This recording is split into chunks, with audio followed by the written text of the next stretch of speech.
The big game is fast approaching, but wait, you still haven't got your tickets. You've spent hours searching, but you're still confused about ticket prices. Time to stop searching. Visit ticketcompare.com. We compare ticket prices for all the popular leagues and tournaments for you. We work only with the most trustworthy sites, so you can have peace of mind when buying your tickets. Compare prices, buy tickets, get to the game. Ticketcompare.com. Buying tickets made simple. Yeah.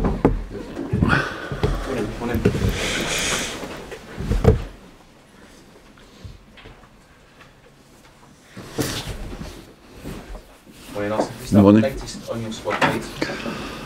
Well, from last game at Bournemouth, I think we have some uncertainties with Niles, who was sick yesterday with flu, and we should have Koscielny back, and we should have Monreal back in available for Saturday, and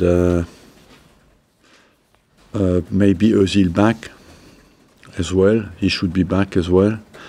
So that's the good news. How's Olivier Giroud? Olivier Giroud is 1 week away.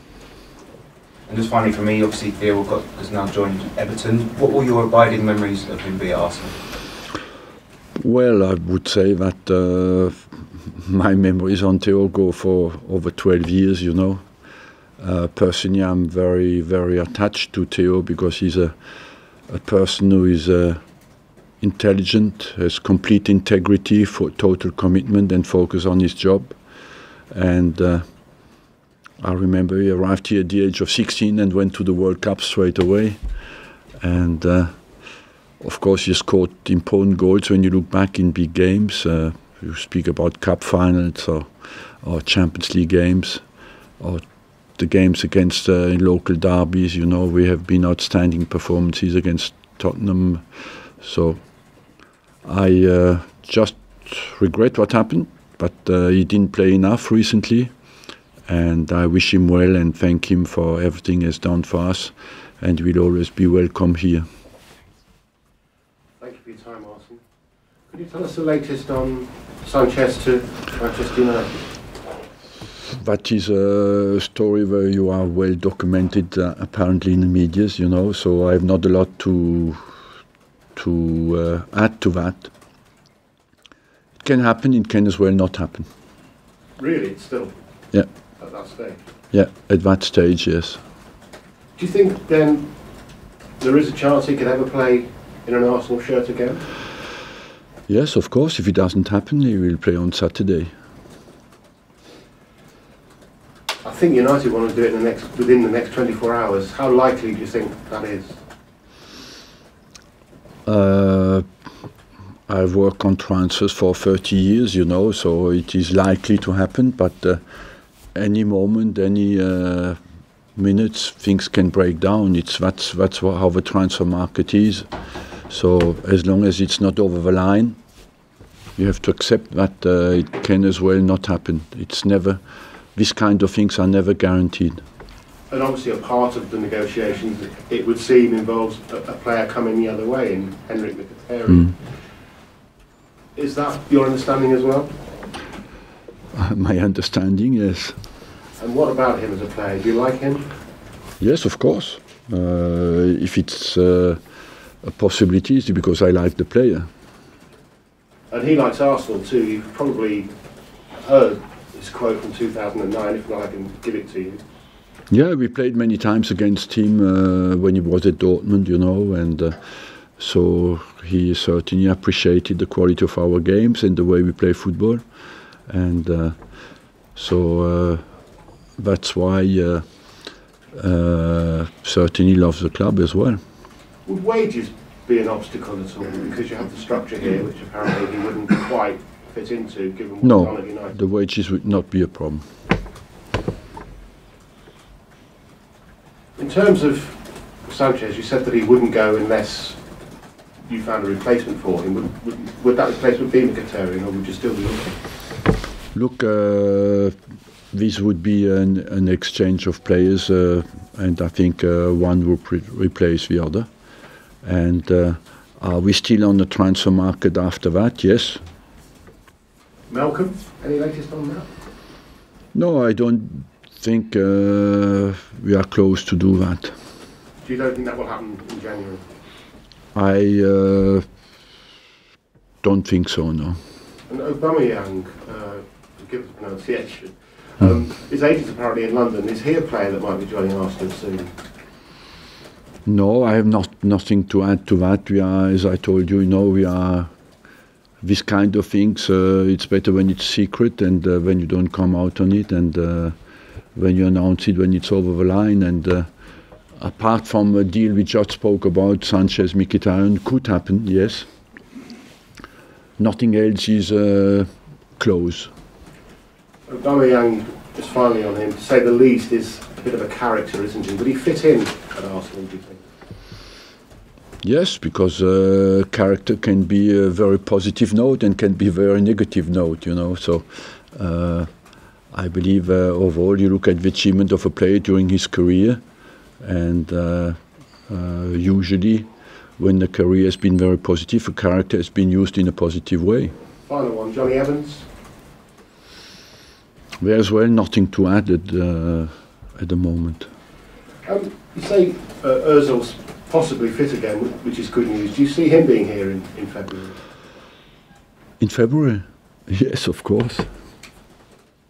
So no move out in January for Ozil? No.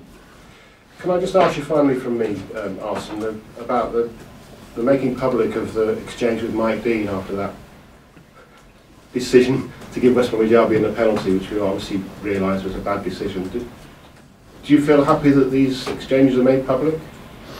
No, I have nothing especially to add on that. I think the referees have their own sanctions, and they have to live with that. And I don't especially want people to be punished, I think just you want them to make the right decision and to help them to make the right decisions. And that's all I want. After that, what happens, it's down to them, how they have their own rules, and I respect that. Surely after, in a grown-ups game, after a debatable decision like that in the heat of the moment, it's fine to have an exchange of views with a referee. I don't know what is fine. I heard so much in the dressing room that has not been punished, and so much worse than what I said that has not been, people got away with it, And I heard a lot at half-time as well, where I never spoke in 21 years to any referees at half-time in the dressing room. So I was quite amazed by the fact that I was charged. Thank you, Arsene. Arsene, hindsight is a wonderful thing. Do you maybe regret now not selling Sanchez in the summer, getting more money for him and having this whole circus for the last 3 weeks? Look, the problem was exactly similar to what it is today. I only accepted to let him go if somebody else comes in for him, and it was not possible in the summer. I would have done it because it was not possible, because it happened very late on the last day of a transfer market, and that's why it didn't happen. So overall, if it happens now, it's because somebody else comes in for him. I was at Chelsea last night, and I think it's debatable about whether the VAR cleared up things last night or not. I mean, you'll have seen over the last couple of weeks, your first leg of the semi-final of the League Cup used VAR. From what you've seen so far, would you say it's been a success? It's Look, what you want is to improve the system that exists at the moment, and VR will contribute to improve it. Will be some hiccups at the start of a functioning, certainly. Will you still need to clear up the way it works? Yes, I agree. Is that enough to renounce? I would say no. Personally, I'm still a fervent supporter of it, and I believe we have to move forward and to improve the system, certainly, but we have to go for it. And you cannot imagine that in the future it will not be used. We have to find the proper way to do it, but it has to go that way. Last season you beat Palace at home, and there was that famous scorpion kick goal from Olivier Giroud. You've already beaten them at Selhurst Park this season, so are you confident going into Saturday's game? I'm confident, yes, but it's down to our performance, you know. Crystal Palace is was on a good run before we played against them at Crystal Palace, and since they have had positive results again. So we have just to focus on our performance and make sure that we win the game. Finally, from me, it hasn't been the happiest of 2018s on the pitch for Arsenal so far. Of course, it can always turn around. But are there days when you sit there and think to yourself, you know, maybe this will be my last season here. Maybe I'm, you know, it's just not going to work out. And no, that's not the way I respond. I agree completely that 2018 until now has not been very positive. But I'm long enough in the job to know that what is important is how we respond to it and to focus on the performance. My personal situation is a bit secondary to all that. What is important is how the team responds and what we make of 2018. We have many challenges. It's difficult at the moment, but as well very exciting because we have many challenges in front of us.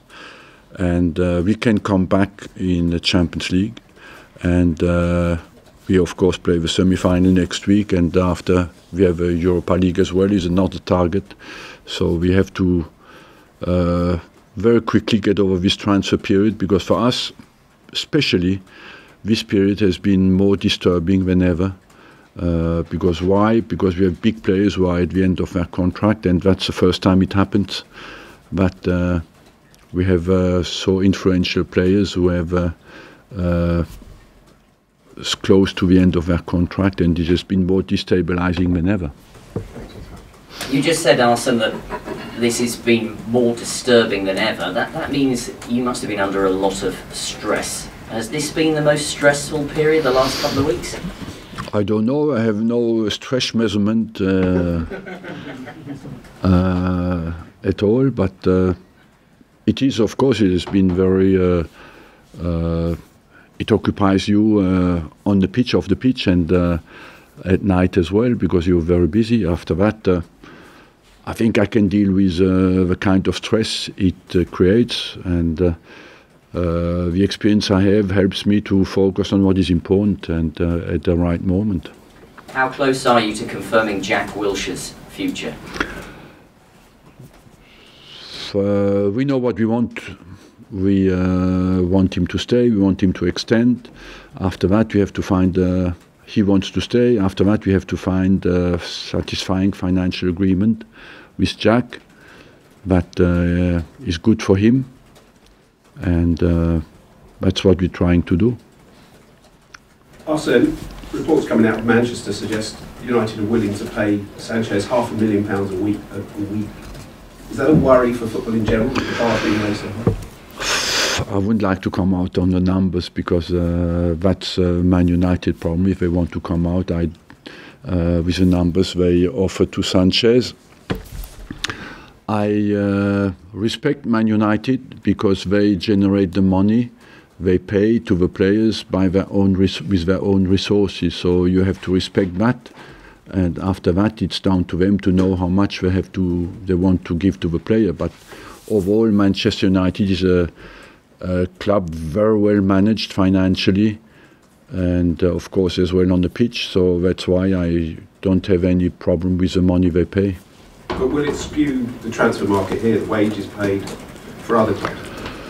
Look, the modern football has created a kind of game where the best players in the world are regrouped to a very small number of clubs. That makes football less unpredictable and much more predictable.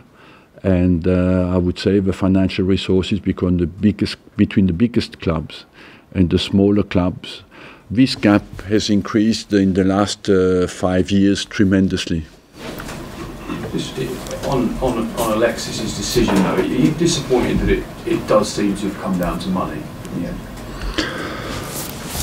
No, because they are professional players. I have no problem with Alexis Sanchez's attitude. He has been outstanding with us. He was in training yesterday, fully committed and prepared 100%. You know, he's a guy who is one thing you cannot question for Alexis Sanchez is his professionalism and his commitment.